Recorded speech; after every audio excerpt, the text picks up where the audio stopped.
मेरे दोस्तों, भारतीय ज्ञान विज्ञान साइंस टेक्नोलॉजी अंग्रेजों से में आने के पहले से ही बहुत ज़्यादा प्रोग्रेस पती है। बहुत लंबी बात हो जाएगी, नहीं मैं दावे के साथ कह सकता हूं।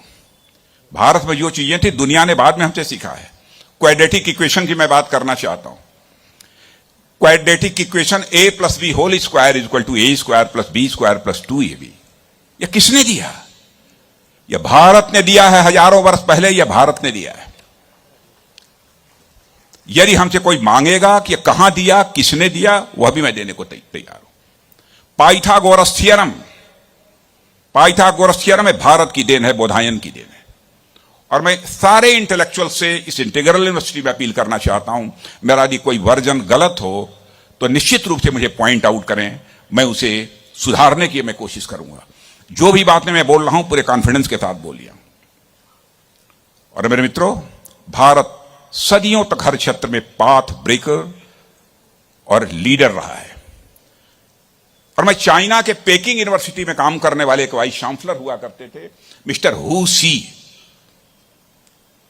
बाद में यूनाइटेड नेशंस को भी, जिसमें चाइनीज रिवॉल्यूशन चल रहा था, उसके लगभग वही दौर रहा होगा, मुझे एग्जैक्टली वो ईयर याद नहीं है, लगभग वही दौर था।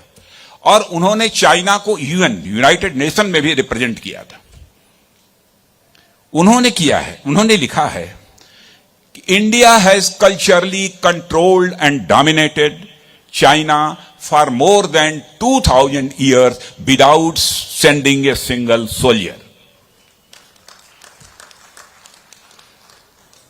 यह मैंने नहीं लिखा है, पेकिंग यूनिवर्सिटी के जो वाइस चांसलर जो चाइना के थे उन्होंने लिखा है।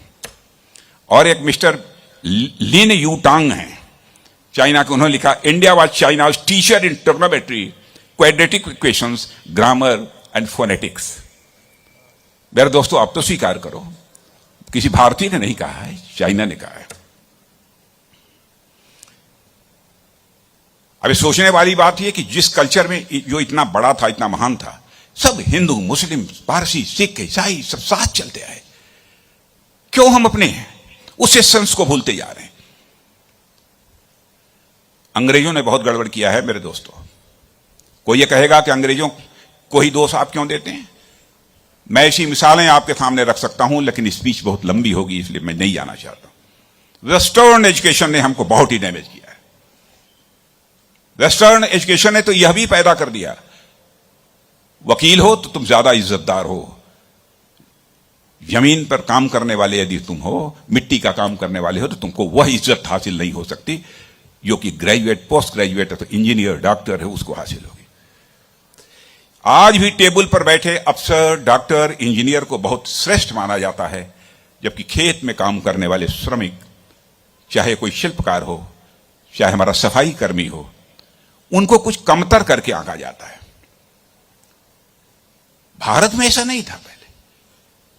असमानता, अनइक्वलिटी के साथ कोई समाज डेवलपमेंट नहीं कर सकता है मेरे मित्रों।